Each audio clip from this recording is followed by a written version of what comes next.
Ah, yes, the final presidential debate of 2020. Donald Trump and Joe Biden went at it tonight. Really, it should have been the third debate, but it was just the second debate due to, I guess, Trump's previous battle with coronavirus. But tonight he battled Biden. And joining me now to discuss this debate. God, and I'm so glad it's the last one. Yeah. Let me pull him up here on the feed before I introduce him so you could see his beautiful face. I don't know why we're not on the feed. There we go. David Doel of the Rational National. Buddy, thank you so Hello. much for joining me tonight. No problem. Thanks for having me on. It's my pleasure. We were just discussing beforehand that it's been too long last time you were on this show. It was for a Democratic primary debate. Yes, my hair was much shorter then. I think I was much happier back then. I had some hope in me. Biden was just a distant thought. He was definitely going to not win the primary. It's a different time. Right. But here we are, the last debate before this election. Right. It's the world has changed, and somehow we end up with Joe Biden and Donald Trump as the presidential candidates. What a beautiful, beautiful world we all live in. Right. Yeah. I mean, let's I guess get to this, and then if we want to talk about anything else after, we can. But Yeah. everyone's probably talking about the obvious, the star of the debate tonight. People just won't stop talking about it, and that is Tony Bobulinski. Everyone's talking about Tony tonight. Bobulinski mania is running wild across the country. David, did you see? I completely forgot about this till I checked your Twitter feed to retweet this, and then I saw that you mentioned his name, and I was like, oh yeah, of course. It's that's the main reason, or the main topic of this debate, of course. Right, I think I'm the only one carrying on the Bobulinski name, but I will not stop because it is too funny. We gotta talk about this first. So the Hail Mary from the Trump campaign before the debate started, before the day of the debate, before they actually get to the arena, hours before, usually a campaign, usually the one that's losing, tries to do something to try to get some press coverage.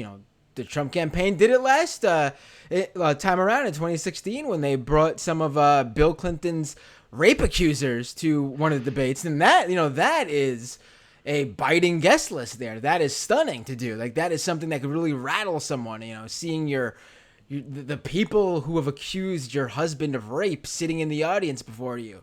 It's crazy to do, but it's a game plan. It's if you want to win, it's something, right?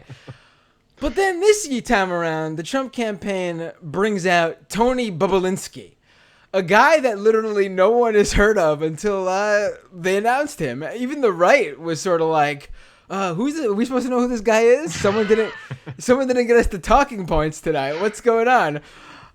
This was a guy who apparently worked with Hunter Biden and knew some, I guess, insider information as to how the Bidens made some of their money, and the accusation from the right is Tony Bobulinski says that Biden took money from China because there's some reference to the big guy in the Hunter Biden emails, and they are insinuating that the big guy refers to Joe Biden. I mean, who knows? It seems crazy, but just from the plan perspective, what do you think? Did Tony Bobulinski showing up tonight? Did the Trump campaign nail it with Tony Bobulinski? What adds to this insanity is that he was probably wearing a mask and no one would even recognize him there. Like, all you just saw, I imagine in the audience were a bunch of eyeballs. So even if anybody knew who this was and would recognize him, I'm not sure if anybody did. And I was watching C-SPAN; they didn't even show the audience, so I'm not sure there was a reference. Was there a reference to him? Did Trump try to reference him at all? Trump tried to reference him. Tried to reference him, and he couldn't remember his name. Well, there you go. just for reference, indeed, I was sitting on my couch screaming at the TV, "It's Tony Bobulinski!" God damn it! Put some respect on that name, Trump. Yeah, I mean, that really is the Hail Mary, because there was just it's nothing to work with, obviously. Um, It's but already bubbling. It literally. Do you remember? I tweeted this out earlier. Do you remember that clickhole piece that came out in like 2017 when everyone was talking about the Mueller investigation and constantly, like every day, there was some sort of new random name that came out. And it was like, who are these people? And Clickhole had this parody article that was like, breaking news from the Mueller investigation.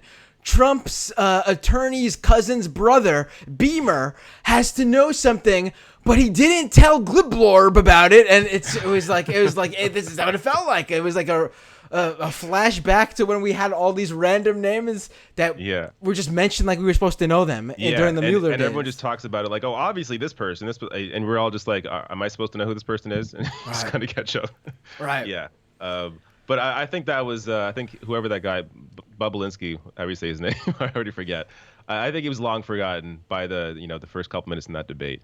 Um, I mean, what are do you want to do overall thoughts first? Like, how do you want to? Yeah, let's discuss. Let's talk about this. So who do you think? I mean, we'll start here. I mean, this is all like horse race stuff, but it's impossible not to talk about it when you're doing one of these. So first up, who do you think won tonight? Who was the winner tonight, David? This is always a tough question because it totally depends on your perspective. Me, as somebody who I feel like I know too much, all I saw was just Trump lying all night, and it's hard for me to get over that. And then, Biden, like, if you're going into this actually undecided, I don't know how many of these people actually exist. I think most people have made their minds up. A lot of people have already voted. We're seeing massive voter turnout already in early voting. But I guess if you came to this undecided, performance-wise, I don't think Biden did all that well. He could have gone a lot tougher on Trump. He kept putting Biden on the defensive, and because of that, that made Biden look weaker. Bringing up Wall Street. Yeah, That happened in like the first 20. How does Biden not mention Steve Mnuchin or mention like his just Trump's cabinet and just to act like Joe Biden is the Wall Street candidate? Are you insane? You have Steve Mnuchin. Like, what are you talking about? How does Biden not? Instead, Biden goes on the defensive. Like, you can't play defense there. You have to go offensive when Trump does that. The funny thing is, I got a completely opposite read. To be honest with you, I felt like, at least for like I would say up until they started talking about like North Korea and criminal justice reform, but that was like in the last like 30 minutes. But for like that first hour of the debate, I felt it was Trump on the defensive and Biden on the offensive. Trump was constantly, I felt, trying to defend his record, which obviously you would want to do if you were running a campaign against the incumbent. And Biden would just chime in with sort of attacks here and there, but it was mostly Trump just flapping his lips, trying to defend himself. Yeah. But no, I see what you're saying too, and this is the interesting thing. I think people like us who are in this political bubble, we see this debate and we look at what they didn't do. Yeah. And I felt this way with Kamala and her performance at the vice presidential debate. There was so many missed opportunities with her and Pence. And I feel like we look at it like that, but does the average debate watcher, like the average American, do they really have the knowledge to know what didn't happen? I feel like they would just grade it on what they saw and not where they felt there was missed opportunity. Yeah, which is why, I mean, a lot of it is based on performance. And I did feel that Biden was put on the defensive a lot. I do hear what you're saying as well. I mean, especially on COVID. I think at the beginning of the debate, Biden did perform better on the topic of coronavirus. I mean, it's not even close. There were some points where Biden gave really strong answers on COVID, gave a strong answer on racial justice. But then there were moments, like the Wall Street thing, attacking Biden over his family making money. Like, what? Like, what? Trump, how have you? That's all he's done. His family, him, have benefited financially from this position. Like, for Biden to continue trying to defend that instead of just being like, how about you? How about your kids? Like, that it just to me it stuck out.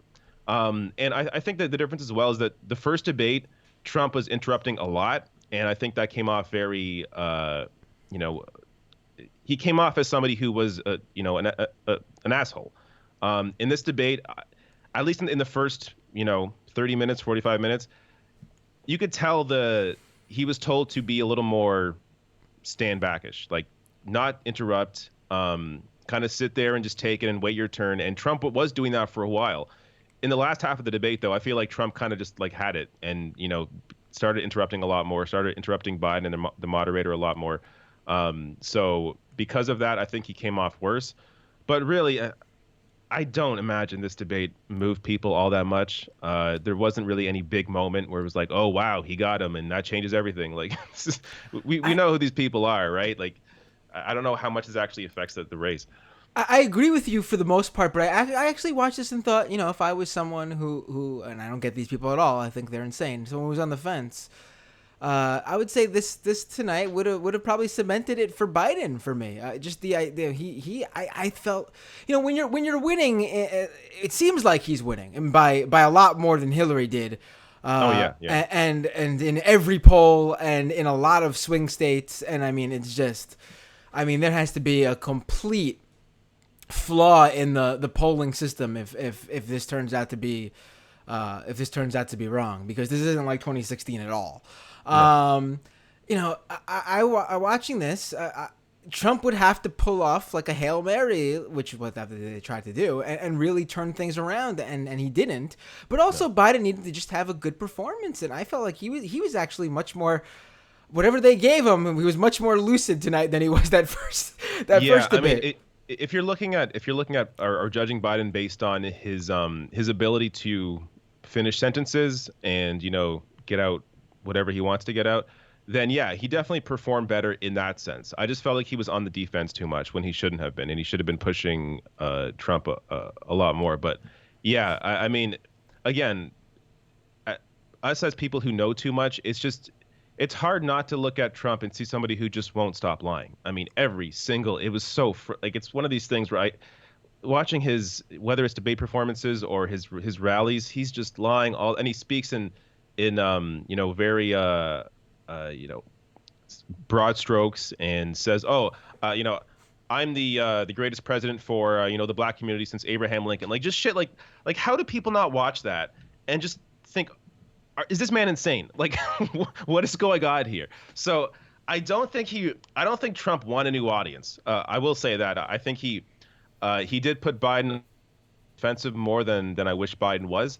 But I don't see how Trump really was able to grow his support base here. He didn't really do anything to, get more voters out for him, I don't think. Right. I mean, you just had me think of what I thought. Biden had some lines tonight. I thought, in terms of memorable moments. Actually, like they weren't anything crazy, but the memorable lines I could remember were all from, well, other than Trump reciting the the pigs in a blanket, fry them like bacon line, which is gonna make some great clips when people just take that part of it. Biden had that moment where he called Trump Abraham Lincoln over here, which I thought was clever, because Trump is going around saying he's the greatest president for black people since Abe Lincoln, which is that was a good line. Yeah. Quite the claim. And also I enjoyed, and this one was an accident, this wasn't purposeful, but Biden accidentally called the Proud Boys the poor boys, which was pretty great too. I mean, it probably really made them angry, which makes me I enjoyed it even more. And also, I think it was Parker Malloy who tweeted out like a poor boy sandwich, like, and now all I could think of is that. And so, I don't know. I mean, again, there were moments where I was really upset with Biden. Obviously, we are where we are, and my feelings are that I would like Biden to win. I'm not one of those people who shames people into voting. I just explain my strategic view for that reason and hope that will make sense to you, but I'm not gonna go, oh yeah, you gotta vote Biden or anything like that, Yeah. But I felt like Trump was actually right tonight when we got to the North Korea section of the debate. It was shocking. Like, yeah, I actually prefer a president who will just, I mean, North Korea isn't great and Kim Jong Un is not a good guy, but if playing nice with him and being buddy buddy with him, even if it's just a facade, means that we're not in some sort of near brink of a nuclear war, then fucking go for it. I don't give a shit. Go sit down with him and share stories and tea and have tea and crumpets or whatever. I don't give a shit. Yeah. Just make sure no one dies. Yeah. I think dialogue in that sense is always better. And yeah, I agree with you. Unfortunately, there's this kind of status quo consensus where you have to be, adversarial. You have to be threatening to be able to be, the commander in chief. You need to show strength. I just think that hasn't worked. I remember during the Obama years, there was always this constant threat of what's North Korea going to do, and I feel like there isn't that right now, and it's because you have these two bozos in Trump, Kim Jong Un, and they're buddies, and it's because they're both. I mean, they're both children that were born into privilege, basically, and I guess they bond over that. But whatever the hell it is, his diplomacy, or not only just diplomacy, but his ability to be more open to conversation, I guess, is better, and I think it is a better approach that I wish Biden would be more open to and take on. But apart from that, I mean. You talk about issues like ripping up the Iran deal, like shit like that. I can't overlook, moves like that.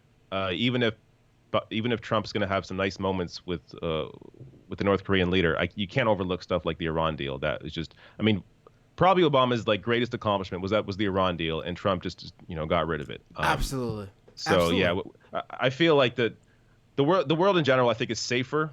Or was safer under Obama than it is under Trump. We got really close to war with Iran because of that after killing Soleimani. So I just think it's, I think it's obvious we want Biden to win. Right, David. But, you didn't pen that piece, Donald the Dove, Hillary the Hawk. Oh my God, I remember that. It's stunning. I mean, listen, I think there's plenty to hit Biden over the head with. But A, that's from the left, and B, Trump is worse on like a majority of the issues. I mean, even when Biden, another moment I saw that people, the North Korea stuff, again, like you mentioned, there's a reason Trump and Kim Jong Un bond. It's not because they're, not because Trump acts as a strategy. It's because they're both privileged, little shits who had parents who got them where everything they've ever had. But with the criminal justice reform stuff, I mean, I see a lot of people always talk about how Biden's on the right of Trump on this issue, and in terms of the rhetoric when they're at these debates, actually sometimes that is true. But when it comes to the actual action, it really isn't. I mean, Trump talks a big game about this stuff, but he hasn't freed all the people who are still sitting in prison for the low-level drug offenses. He just picks and chooses people at random that Ivanka brings towards him for a good press hit. He doesn't actually care about criminal justice reform. Yeah, of course not. The people he's actually released, there's so few that they're able to go and stand on stage at the RNC so they could talk about how Trump got them out of jail. Literally, you could take all the people Trump did that for and give them an RNC spot, which is what they did. Yeah. So it made it seem like a big deal when in reality, it's just, it's minuscule compared to what happened under Obama and Biden. But I mean, Trump thought the crime bill didn't go far enough. I mean, that's the reality of that. And then he plays this this character where he's trying to attack Biden from the left on the crime. It's just completely nuts. Hate crimes have risen considerably under Donald Trump. Right-wing terrorism has risen considerably under his leadership. And this is not shocking to anybody. So the idea that Biden is somehow worse on this issue is just, it's ridiculous, obviously. But the only way that Trump's able to attack Biden on that is from the left, because he can't really go any further right, at least not, I mean, he can and he does, But in a debate format like this, where he's trying to nail Biden, he has to do it from the left because he can't go from the right and appeal to any new audience. He's just going to appeal to his same, white supremacist base. Right, that's a great point there, and it made me think actually. They always bring up how like under Obama, there were all these terrorist attacks, and it's true actually that comparative to Obama's years and the Trump years, there were actually more like foreign terrorist attacks, like ISIS inspired terrorist attacks in the U.S. than under Trump, and that's because that when Obama was president, ISIS was a new threat, and it took many years of action from the Obama administration and going into the Trump administration to neutralize the threat ISIS posed to the U.S. But see, to me, I actually find the domestic threat that has risen under Trump and really was almost like a non-issue under Obama. I mean, obviously it was festering then, and they were obviously building the groundwork to eventually rise during the Trump era. But I find the domestic terror threat much more unnerving than the foreign terror threats. I mean, if you look at the data over the last, I forget where this is from now, but I've used this. There's a graph that I've used a number of times now that shows the types of terrorism over the past 20 years, and over the last 6 years, but going into like mainly the last few years, it's like 90% right-wing terrorism. That is the most common form of terrorism, be it plots that were foiled or plots that actually were played out. Right-wing terrorism is the most common form. And then there's like a tiny bit of religious terrorism. And then left-wing terrorism isn't even on the list. It hasn't really been on the list since the early 2000s with environmental, property destruction and that kind of thing. And it's always property destruction. Right-wing terrorism is mass shooting, militia groups murdering individuals at protests. Exactly. Left-wing terrorism is someone threw a brick through a Starbucks window. Yeah, I mean, it's... Yeah. I'd much rather live in a world where people are safer and property gets damaged and not the other way around. Right. I forgot to mention to all the viewers watching right now, subscribe to the channel, youtube.com/MattBinder. I can't believe I failed there, David. I was totally talking up. I got to promote the channel. And I completely dropped the ball. We're like 20, 30 minutes into this. Maybe the audience has grown, though, since then. So now more people know to subscribe. So maybe. I can see a lot of Rational National audience on this channel watching right now. Great to have you here. Good to see. A lot of super chats, and you know what? I'm going to say this. If you drop a super chat in here right now, I will make sure that I will read your super chat question or comment here with David on the air in about we'll talk in another like 10, 15 minutes, and then we'll do a few of these super chats. Sounds good. You got time tonight. Are you going anywhere, David? So where are you located again, David? Toronto. Now, in Toronto, is it a ghost town because of the coronavirus? Not anymore. When it first hit, yeah. I mean, nobody went out. Right. But I mean, is it just like empty now? Like was it empty for good? Because here in New York, I don't know if you heard from Trump, there's no more New York. New York is dying. Yeah, I heard everyone's left New York. It's just empty now. No one's there. But it's not like that. I mean, so we're in a second wave now, as I think every country is basically. But the U.S. is like in their third or fourth wave, but like we're in the second wave. So you can't go to restaurants indoors. It's basically just takeout. We had patios, open during the summer, and then they eventually opened indoor restaurants as well. But they closed all that down in the hot spots. So like in Toronto, in other regions in Ontario, in my province, basically, wear a mask wherever you go. And but for the most part, I mean, people are still, they're going to work, they're living their lives. There's the CERB, which is $2,000 a month. That if you're impacted by COVID here, you get $2,000 a month. But that's been moved into unemployment insurance now, I believe. So people are still able to get that money if they need it, if they have to stay home, take care of their kids. But kids are back at school for the most part. But there's like rules in place, money put into it, where there's social distancing, smaller class sizes, that kind of thing. Of course, wearing masks the whole time. So we are managing COVID. We're still in a second wave. It's a little worse than the first wave right now, but when I compare when I look at the numbers, I compare the U.S. to pretty much every other country. Um, it's clear the U.S. has the worst numbers. I mean, to be fair, Brazil's not doing well either. There are a few other countries now in Europe that are actually like the UK is doing terrible right now as well, apparently. But for the most part, you can see the countries that were given some real help and had, they had masks taken seriously. Actually, on that point of masks, this is something that Biden has not brought up. I don't believe, and should have brought up in this debate. Trump stopped 6 masks from going out to every household back in April. The USPS had a plan to send masks to every household. Trump stopped that. The plan was ready, and he stopped it. How Biden does not bring this up when discussing COVID? I mean, it really, imagine like Obama did. Like it's a massive story. It really is a massive story, and the media's failed on that. The Democrats have failed on that. Biden's failed on that. That is something they have to bring up all the time because it shows. It shows not even just incompetence, but it shows actions that actually went to stop something that would have helped people. And for him not to bring that up is just a complete failure in terms of running. I don't think any Democrat has really brought that up. Period. Actually, like I haven't heard. I remember seeing that story, and honestly, until you just brought it up now, I'd actually forgotten about it myself.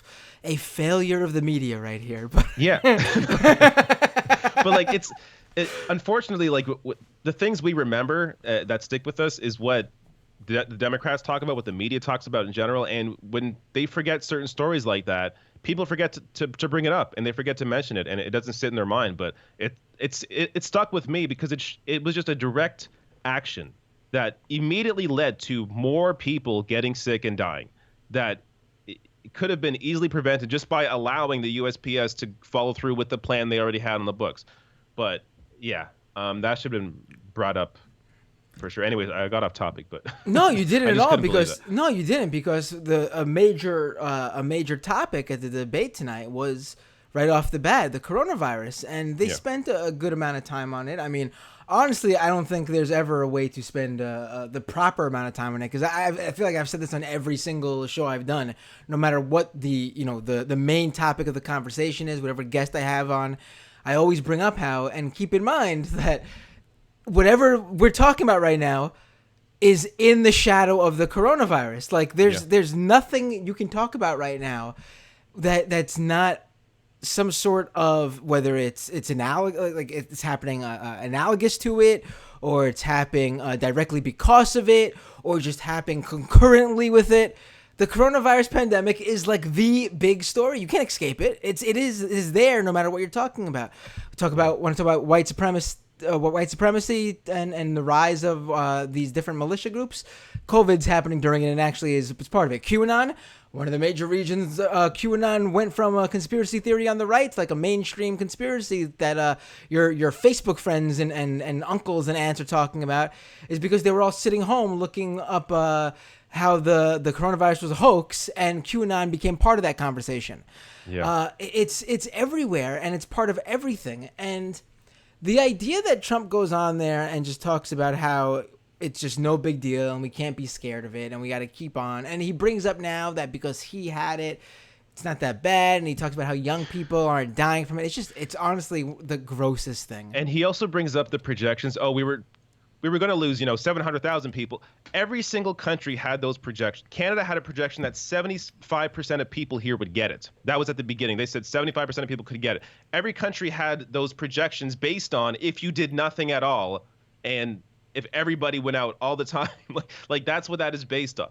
But 700 really isn't all that far away from, what is it, like 230 now? Like it's a lot, yeah. It really isn't. So he's almost near the mass projection that they had in the country. And you cannot, the one fear I have is that people have gotten too used to COVID, and they really have not properly internalized how much of a disaster Trump has been on this issue, and how it shows you that even, a shitty neoliberal president would have done a much better job at handling this because they actually care about the reputation. They actually care about not killing off the entire population. I mean, again, you can compare to countries like Canada. We have a neoliberal Trudeau. Compared to the UK, you have a conservative government. Compared to Australia, they have conservatives there. Like, neoliberals did I hate neoliberals, but they did a much better job because they're not fascists. They don't want to kill their population. They actually have some empathy sometimes. So They it just need them. They need them to rise and grind every day so they can make them money. yeah. They need them to get rich, exactly. So whatever the reasoning is, though, more people are alive in other countries, and people, they can't lose sight of the fact that COVID has become normal, and it shouldn't be normalized. People should really understand that things could be a lot better in the U.S. Than they are right now. Right. Absolutely. Absolutely. So it's back to the specifics of the debate. I think that tonight was, I mean, we only got two of these debates when it came to Biden and Trump, but we had a VP debate. But I think tonight was actually the most substantive of the debates. I felt like they actually, I mean, obviously these debates are never about policy, but there were moments of it actually, which most of these debates don't usually have. Mm-hmm. And the moderator was very good tonight. I forget her name. Kristen Welker. Thank you. Yep. She was actually very good. I felt like she held both of their feet to the fire. She didn't let them move on. She actually also realized that when someone says something about the other, there needs to be time to respond. You can't just cut away to the next topic no matter how much you want to. I don't get those moderators who feel like they must follow the schedule and the plan they had, and there's no room for changing it based on what actually goes on stage, like they're robots or something. Mm-hmm. She actually flowed with the conversation, but at the same time, like, made sure they didn't run away with it. I mean, really, if you're looking to do one of these debates and you have to do it to like the restrictions of your TV time or whatever, I felt like her moderation style was the way to go. Yeah, in terms of that, I think you're right, but I will say there was one moment during the debate, I was live streaming it, where I got so angry. And it was the question about the minimum wage, where she framed it from the perspective of business owners. Can business owners really afford to raise the wages so people aren't living in squalor, where people have some ability to pay for food, where they can where they can afford their rent? Like, to frame still, like, this isn't really her issue, because this is the issue in general with the media, but the framing is so right wing that even with the immense homelessness, the eviction crisis, the question about the minimum wage is from a business owner perspective. Like, that really ticked me off, because it is the perfect encapsulation here. When you have an eviction crisis, it is a perfect encapsulation of just the completely failed job the media has done on being able to properly tell the story of what most people are going through. Most people do not run a company. Most people do not have money to spend. Most people are barely living paycheck to paycheck, are living in debt, can't afford rent, can't afford food. How is there not a question framed that way? Like, that pissed me off. That was the most anger-inducing moment of that debate for me. But I understand what you're saying in terms of the format and the way she dealt with each individual. I do agree with you there. No, that's really a great point, and it's absolutely on point. I mean, honestly, I don't even remember that section of the debate. What were there? And do you recall what they said? I might have missed that part, actually. I might have been setting up the stream or something. I think Biden pushed back. I was yelling, and then I went to the washroom. I rushed out to go to the bathroom because I was so pissed off. But my understanding, from what I saw, Biden did push back and was defending how people, they need higher wages right now. And then Kristen Welker even came back and mentioned how apparently Donald Trump has said he's open to the idea of raising the minimum wage to $15 an hour as well. So, and this is after Trump had just went through a whole rant about how, people can't afford to do this. Business owners can't afford to raise wages. And then the moderator comes back and says, well, you've also said you should raise the wages to $15 an hour. So of course, Trump plays both sides. He just plays it off like, well, I'm considering also raising the wage. But yeah, the problem is just when you frame questions that way, inherently it puts the correct position on the defensive instead of it being the obvious position, where just frame a question as, hey, most people are not business owners. Most people need money. Most people are suffering. What are you going to do to help them? Like, that's how you should present a question like that. But anyways, it's crazy. I the mean, framing on these questions. it's always about the small business owners. It's always about the middle Which class. really It's is just phrasing, is just a dog whistle for, massive corporations and their interests, because these leaders don't care about, small businesses. It's always about who's funding their campaigns. right, right. And it's also interesting, and I think you actually brought this up, and it made me, like, I can't believe they didn't bring this up. How do you talk about the coronavirus and wages and not bring up the looming eviction crisis? Yeah. I mean, it is Exactly. to me, it is the biggest. It's going to be obviously the biggest thing out of the coronavirus is people dying, but the biggest fallout in the wake of when we eventually are over the pandemic. Obviously, it's going to be a slow rollout over many, many months and years, and that's not even happening now. We're talking about the future. But in the wake of that, even, there's obviously going to be a mass crisis when it comes to evictions. I mean, we're literally just delaying the inevitable here. You have landlords who are either currently in some places, people are being evicted, but otherwise you have landlords whose hands are tied and legally cannot evict their tenants.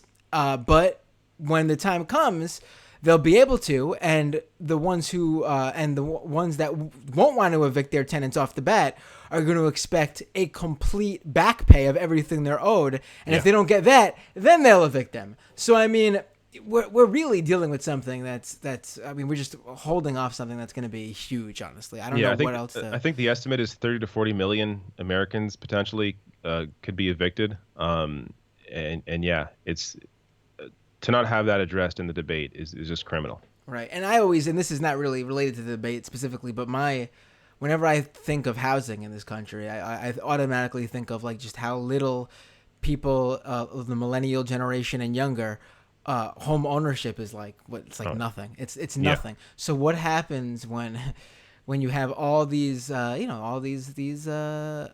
boomers and older dying off, and then you basically have everyone who owns is basically just going to inherit from their rich parents, making that even smaller and smaller and smaller. Yeah. Who owns and who rents, and we're going to be living in like a feudalist type of state here. It's going to be like I don't know what how to solve that. Even like to me, because even like affordable housing isn't going to be it's not enough to solve that issue. I think it's like there's got to be like a mass radical overhaul in the same way that you tackle climate change. Yeah, which absolutely. Also was weirdly, I mean, I know it came up, but in the sense of just Trump knocking AOC +3, as he calls the squad, and the Green New Deal, but like very little about climate change. One of my favorite moments from the debate is Trump discussing the little tiny windows. how Biden wants to knock down buildings, build new buildings with little tiny windows. I don't know what this means. Are there little? Is that what this is? Is that what Biden wants? Is that what Biden wants to do? Is that in his plan to build new buildings with little tiny windows? Like it's just, I just made me laugh. It's just ridiculous. I can't believe he didn't drop his previously his favorite now whatever it is rhetorical. That's the word I was looking for. Is the toilets you need to flush 15 times. Yeah. Well, he did bring up the windmills and how they're killing all the birds and. Right, that's another one of his faves. I mean, he hates those windmills. I didn't know he was part of the Audubon Society or whatever the fuck it's called. Yeah, I'm surprised he didn't mention windmill cancer. Maybe he did and I missed it, but that's another thing he's brought up before. Right. Oh man, and another moment that was really he does this a lot though without realizing. He goes to attack. He tries to defend himself with something, but then he goes and attacks Biden for that thing, which then ruins his previous defense of himself. And the best example tonight was when he was talking about how beautiful and splendid and clean and luxurious the ICE detention facilities are, and then he turns to Biden and says, "And you built them." It was like, what? I mean, you're supposed to. I get the two. Like he conflated two things. He was trying to defend his ICE detention facilities, which are not clean and beautiful, and the conditions there are actually hard and horrendous, and at the same time attack the Obama administration, which Biden was obviously part of, for building many of these, these detention facilities and cages where these families and kids are locked up, which again is true, but obviously Trump's policies go much further, the family separations. But what Trump was trying to say, he's completely screwed up the delivery. This is why what he tries to do is he tries to attack from both the right for his base and then from the left to try and hurt the turnout for Joe Biden. So when he's defending the ICE, they're so clean, they're beautiful. That's a right-wing framing on that issue, and then to attack Joe Biden, that's a left-wing attack. So he's trying to play both positions while really holding no position except for the fact that he has made it much worse. And he also kept bringing up, "Oh, you were in office for 8 years and you didn't do anything, Joe. 8 years you didn't do it." It's like, yo, you're the president right now. Like, what did you do on, for example, healthcare? Like this guy who pretends he's had a healthcare plan for 4 years, has no healthcare plan, has never brought anything out, but keeps attacking Joe Biden for not doing anything for 8 years. Which, look, if you're a left winger and you're criticizing Biden, yeah, I get it. But if you're Donald Trump and you are the president criticizing Joe Biden for not doing anything, how about what has Trump actually done in 4 years, except for past tax reform that benefits the wealthiest? Like, what has he actually done? I don't know what he's done. He hasn't done anything. Right. It's hilarious to attack Biden for not doing anything. Thankfully, in some aspects, not doing something for Trump is actually a good thing when it comes to like Social Security and healthcare. But he tried.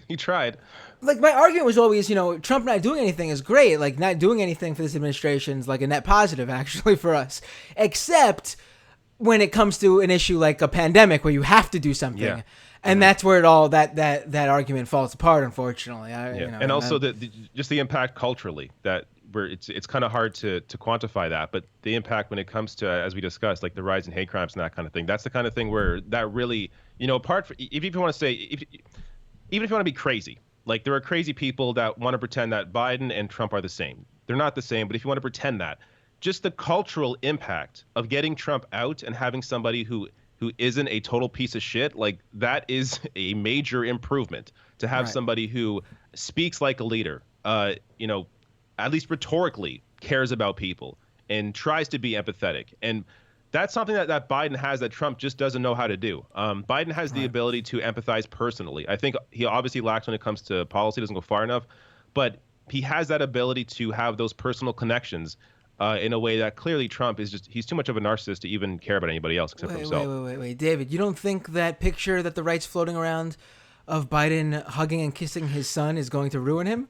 Is that what you're saying? Oh, my.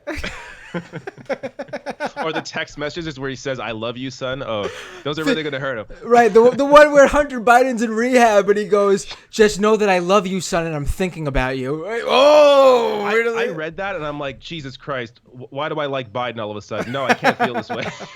but here's the thing, and I know there's a lot of people who are watching this who are probably like, I don't give a shit about that stuff. Fine, even if you think both Trump and Biden are huge pieces of shit.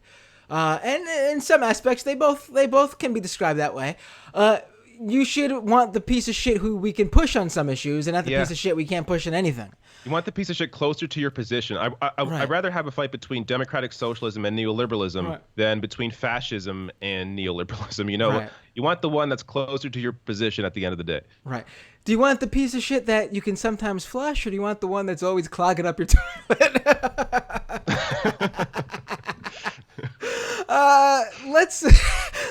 I guess I'm trying to think what else there is to talk about. I think we could go to some of these. There's some things people had to say to us. That's sure. Victor says, he said that he sent both you and I $20 super chats during our streams today. Wow. God bless early voting. Thank you, Victor. Really appreciate that. Awesome. Prague Rocker says, came here from Rational National. Here's to you for hosting. Well, thank you. Look at that. Rational National fans up in this, just completely filling up the stream here. G Wolf says, don't hold back, old Matt. Tell us what you think. For people who don't know, I am called Old Matt on the majority for the majority port, old timers, because there's Matt Leck is obviously the new Matt. Samantha with the super chat says, did you see Trump say AOC had a nice line of stuff? What did she say? He said nice. Yeah, he said something like AOC plus 3. She has a nice line of. Yeah, I think he said a nice line of stuff. I don't know what. I think he was just trying to say that she is maybe good rhetorically, but it was on the issue of climate change. So he was attacking AOC on the Green New Deal. And I yeah, that's how they came up. I truly think that like the way Trump talks, like the way like the his go-to like et cetera words that people, everyone has them. They always just happen to come off. I mean, it's his own fault because he's a misogynist, but even when he's not meaning it, he comes off like a misogynist. Like when I truly believe when he was talking with Megyn Kelly in 2016 when he said blood coming out of her whatever, I actually don't think he meant anything by that. But his history of being a misogynist, it was very easy to see his et cetera words and terminology and frame it that way because that's who he is. But I actually don't think in that moment he meant it. Part of that also because I don't think he's clever enough to think of something like that on the spot. That's a big part of it, I think. Yeah, I agree with you there. Damn Cute says, love the show, Matt. Do you check your email? I do. Dropped you a note, but if you prefer DM somewhere else, Trump in beta mode tonight. People dropping private chats in the super chat. I do check my email, and I'll check it again. If not, do DM me on Twitter, and I'll check there too. Victor again says, I sent a $20 super chat earlier for both of you. Have you both seen it? Double checking with another super chat. We haven't seen it. Send another one.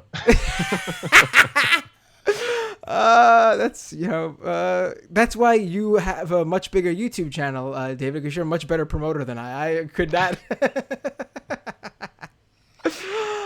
Renee says, don't be a propagandist by being being anti. How do you? I've read this word a million times that I never know how to pronounce it. The North Korea Junche, Junche. Junche. Yeah. I don't know how to say that. All right. Well, I think I've seen that. I think. Yeah, it's a North Korea thing. Scarrow says, I wasn't going to vote for Biden until Trump convinced me that he's an existential threat. I mean, listen, whatever makes you get out there and vote for whoever. I mean, I really think you should look at this strategically. Again, I'm not going to push you. If you feel like you need to vote for third party, I'm not going to stop you. But strategically think, who can win? Who is the better bet to get into office? So then you can push to get some of the things you want or get close to some of the things you want. And I mean, to me, it's quite clear. Maybe to you, someone else will be clear. But again, voting is not really a thing that you do to feel good. There's a lot of other things you could do to feel good. You want to feel good? There's a lot of people hurting right now because of the coronavirus. Get involved with some mutual aid. Work at a food pantry, shelter. Check out on your neighbors to make sure they're fine, and that'll make you feel good. Just voting is something that I think you should think strategically for. Yeah, this is the way I think of it. It totally depends on the context. So in the primary, obviously, vote for the person that you like the most. When it comes to a situation like this where you have two options who you don't love either one, you have to look at who would you rather fight. Would you rather fight a fascist or would you rather fight a neoliberal? I would rather fight a fascist. You rather fight somebody who is closer to your position on the issues and also is just somebody that you even have a bit of a seat at the table with. That isn't saying that, Biden's not going to be Bernie Sanders, obviously. But there is no seat at the table with Trump. 4 more years of Trump, if it's 4 more years, it'd be 4+. I mean, if Trump wins another term, I just think it's over at that point. But you are you moving to, if Trump wins, David, are you moving to Canada? Oh, yeah. If Trump wins, I'm removing to Canada. But you have to look at what your options are. And in a situation like this where you have two not great choices, who would you rather fight? I rather fight Joe Biden. And to me, it just becomes obvious. Right. And I implore you to vote for whoever you want in the primaries again in 2024 when we're doing this all again. Vote for whoever you want in the primaries, except it will be inexcusable, no justification, for you to vote for Pete Buttigieg. I'm sorry, I'm putting that out there now. You don't do it. That's the guy I'm going to come out and tell you for. Don't do it. I'm glad. Biden is obviously, nowhere near the top of who I would want to win a primary, but he's over Pete Buttigieg on my list for sure. I agree. I would not want Buttigieg right now. Let's go back to the chats here. Tyler says just came over from David's channel. Geez, David, you were like a big, big star here on YouTube. I didn't realize. Damn. I mean, listen, and I've had other people with decent sized YouTube followings, but I don't think anyone has brought over as many people from their channel as you. I mean, I don't know what it is. I care about the people that I come to see, so I told my audience, come over, see me on Matt Binder's show, and there we go. Look at that. Wow. Celeste says, David, blink 2 times if you're being forced to do this. Okay, I take back every nice thing I said about your subscribers, David. I'm not being forced to do this. I enjoy being on Matt Binder's show. Oh, I thank you. This is a great username. Thank you for your cervix, says Secession. What are your thoughts about it? I feel like that's a big topic to just drop in the final minutes of our live stream. But I think it's an overall bad thing. I don't think it'd be a good thing. As much as we'd like to pretend that cutting out the blue states from the red states is great and wonderful, just think about all the people we'd be leaving behind in these red states. I mean, that's the thing. A lot of libs, and I'm not saying you are one to thank you for your cervix, but a lot of libs say this a lot, where they're like, oh, fuck the red states, whatever. But like, look at how they vote. Like, if a place like, I don't know, I'm just going to throw out this state. If Georgia's voting ends up voting Trump 52 to Biden 48, are you really going to say, fuck the 48% of people who voted against Trump? We want them out of the country. I mean, that's what you're saying when you want when you're cutting out these people in the red states. You're not just cutting out Trump supporters. Yeah. I mean, also, it's also just a lot easier just to change how the system works. Like, go based on the popular vote. Like, Democrats have won, what is it, like 7 of the last eight elections based on the popular vote, but they've lost elections to Republicans just because of the Electoral College. It's a lot easier to change that system than it is to just form your own country, your own separate countries. So it doesn't make sense to put any effort into any kind of movement like that, I don't think. Right. Samantha says QAnus believers will be Republican nominee in 2024. Wouldn't surprise me, but you're definitely going to see in 2022 what we saw with the Tea Party in 2010 and 2014. You're going to see that with QAnon. I almost guarantee it. If Trump loses, I guarantee you QAnon will be the Tea Party of the 2022. Don't they already have like one congressperson? Oh, there's one or two. There's something like a couple dozen actually running who are in the general election. And one or two one who will assuredly be in the next Congress, maybe two, but one. What's her face? I can't believe I'm Green. She will.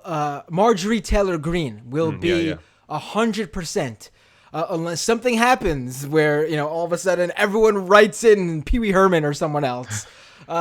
She will assuredly be in the next Congress working alongside people who she believes is running a global pedophile ring. So, I mean, I wonder how you square that with your supporters. Yeah. QAnon believers, I'm fighting against the cabal of Satanists who are trafficking children all over the world, who are run by the Democratic Party. And then she's going to go ahead and sit down next to Nancy Pelosi and AOC and just try to work with them. I mean, how do you square that with those people? I don't get it. Yeah, I don't know. Nathalie Robinson. When Trump supporters give out fake numbers, just give them fake numbers back to prove them wrong. They clearly don't fact check and believe shit is chocolate. Oh, and you did that with emoji. It's very clever. There's a poop emoji and a chocolate bar emoji. Renee. Jesus, I just lost it. Renee, so why aren't you the rational Marxist, David? Huh? Because I'm the rational national. I'm not really an ideological show. I'm more of like, what progress is possible now? And that's kind of always my focus. Campbell Umbers. Morrison in Australia deserves 0 credit. We just got very, very, very, very lucky. Unless you're poor, in which case not even the Labour Party was advocating. Right, Australia did decent, I think, but not as good as other, like, basically, like, islands, I guess, right? I mean... Yeah, New Zealand is, like, perfect, from what I understand. Like, it was, like, 25, right? Yeah. I mean, I think there are, like, Pacific islands that had much less, but also, like, much, much smaller. Like, I think New Zealand's probably, like, the largest of, like, the countries that ended up coming out, like, basically unscathed. Yeah. Laura Nicole says, yes, follow David to your channel, Matt. Nice to see you have a channel. Been watching you on MR for a long time. It is amazing to me. Thank you, first of all, but it's amazing to me that I've been the majority report, got to be more than a dozen times now at this point. And people still don't know what happened to me after I left the show full time in 2015. It's like I just dropped off the planet for some people. I just no longer existed. But glad that I'm here now. Victor again. Victor's balling here. Went $10. So if David does another live, I'll send 20, which means you'll both have 40. All right, David, after we end it here, I'm going to jump on a stream. You're going to start on your channel, and we're going to do this all over again. I think I'll be asleep by then. But I will be streaming live tomorrow at 3 p.m. So, Victor, come back. I'll see you there. There you go. And after you catch David tomorrow at 3 p.m., 9 p.m. here, I'll be talking to Ali Vargas of, I forgot what outlet he writes, but he's a reporter in Bolivia who has been really covering what's been going down there for the past year, and he's been amazing, and he's going to break it down for us. So 9 p.m. Eastern time after David's stream at 3 p.m. Eastern time for you too? Yep. There you go. Just a few, I think there's like two more here. J-Stan, build the left. More collaborations like this, please. Now, obviously, this might work in my favor a little bit more, but I agree. What do you think, David? Collaborations are great. I just wish I had more time. That's always my issue. I feel like I basically work nonstop, which is fine. I enjoy what I do, but I would definitely collab a lot more if I had the time. It just comes down to time for me. Right. I think what Jay Stan is saying here is you should have me on Rational National sometime. But anyway. I'll have you on sometime, for sure. Lawn gnomes. I know you don't do that. I do like the very rarely do I do interviews though. Yeah, I know. I do the weekly 45-minute to an hour and a half long interview with a guest. So I get it. Not everyone is as the easy way out like me. Just has someone else on to do everything. All right. Hey, Lawn Gnome says, hey gang, big MR and Rational National fan. What do you think about the moderator asking, why would you stop funding fossil fuel companies? And this is the one I remember, and I'm glad you brought it because I remember it, but I forgot to bring it up here. I just, I really don't get I get the phrasing of these questions. What I was going to say, though, is I really don't get Biden's, digging his feet in the sand here on the fracking thing. Oh, my God. It's not even so there's been multiple polling, in Pennsylvania, it's not even popular. A majority of people don't want fracking there, but they keep pushing. I think somebody has to be on the campaign or a donor. There has to be some kind of connection that way because it doesn't make any sense to keep pushing this idea. You are potentially losing a lot of young people when you continue focusing on, I don't want to ban fracking. Fracking is great. It is so stupid politically to do that unless there is somebody on your campaign who is directly impacted or is in the fracking industry. It doesn't make any sense. It's stupid. Right. Absolutely. And, this reminded me actually of another moment tonight. We were talking about it earlier when we were bringing up fracking, because, of course, if we bring up fracking, I'm going to think of Bernie Sanders. We were talking about how Trump likes to doublespeak. He likes to, he attacks Biden for one thing to appeal to the right, but then has the completely separate opinion on it to try to disenfranchise left-leaning voters from voting for Biden. He does this with Bernie Sanders all the time. He'll be out there and be like, fuck Bernie Sanders, I hate him so much, he's the worst, he's a socialist. And they'll turn around and be like, the Bernie hardliners love me, they think I'm the best. Yeah, it's almost like a talent to just play every side, have no real ideology. That's what Trump is. He has no real ideology. He's just a narcissist. So it's just whatever he thinks is going to make people like him the most, and he hopes that you forget the last comment. That's right. I really do think anything like that, anything he's done really is being steered by the Republican Party, which is why I don't get people who think that Trump is the problem. The Republican Party are literally pulling the puppet strings here. They tell him that if you want to get reelected, you have to do this, this, and this, and this. And you think he cares about who he puts on the Supreme Court? He doesn't have an opinion on Roe v. Wade. He doesn't give a shit about any of this stuff. If Mitch McConnell took him aside and said Medicare for all will sail you to winning the re-election, he'll be like, I'm for Medicare for all. Oh, for sure. Yes. Yeah. He has no ideology. Right. But also I've heard people on the left say, like, if Trump said that, maybe I'd vote for him. Don't fall for that. You would have to get the Republican Party to feed that to him. Yeah. Him just saying that wouldn't be enough because in 2015, Trump said, my healthcare plan, everyone's covered under my healthcare plan. Like he had lines like that were, quasi-populist, but of course he never meant them because he doesn't want to do the work that's necessary to change the entire ideology of the Republican Party. He doesn't actually care about these issues. Again, it's all about what is going to appeal to people, what he thinks is going to appeal to people, and he hopes that people will hear that. But the reality is, as you said, he doesn't control what's going on. Right. And here we go, the final two super chats of the night.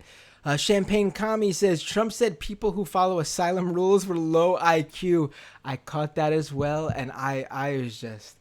He really loves to just spill... I mean, that's how he looks at things, though. I mean... clearly he gets away with murder because he's a very smart guy. I mean, he gets around these things. He only paid $750 in taxes because he's a smart dude who's able to figure out workarounds and get away with it. That's how he views everything. Yeah, anyone who plays by the rules to him is a sucker, and that was just another example of his thought process. And James with the final super chat: if you think Alabama sucks to be in the same country with, wait until they're a sovereign nation on your border. That's a good one. I like that. Yeah, that would be great point. That's a great point. Right. Trying to deal with Prime Minister Jeff Sessions or some shit like that, right? I mean, oh my God. Well, David, this has been an absolute pleasure. Yes. Honestly, one of the most fun streams I've done.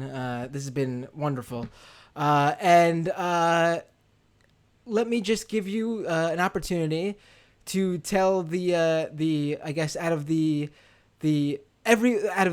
all the people watching the stream right now, the 5% who are my regulars who didn't come from your channel, tell them where they could find you. Feel free to promote whatever you'd like. The floor is yours. Sure. So you can find me on Twitter at David Doel, last name spelled Doel, or of course on YouTube, youtube.com/TheRationalNational. And all the links are there. All the videos are there. And come check me out. And folks, youtube.com/Matt Binder. Subscribe to this channel. I'll be live tomorrow, 9 p.m. Eastern time for another show.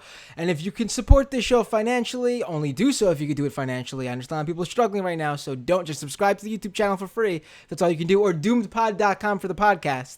But if you do have the money and you wanna toss this channel some money so you can help this show grow to maybe one day be 50% maybe of what the Rational National is. Patreon.com/Matt Binder. That's patreon.com/Matt Binder. Appreciate it immensely. Everyone who tuned in tonight, everyone who threw a super chat my way. And once again, David, thank you for coming and joining me tonight. Lots of fun. Thanks for having me on. All right, everyone. Thank you so much. See you all next time on Doomed.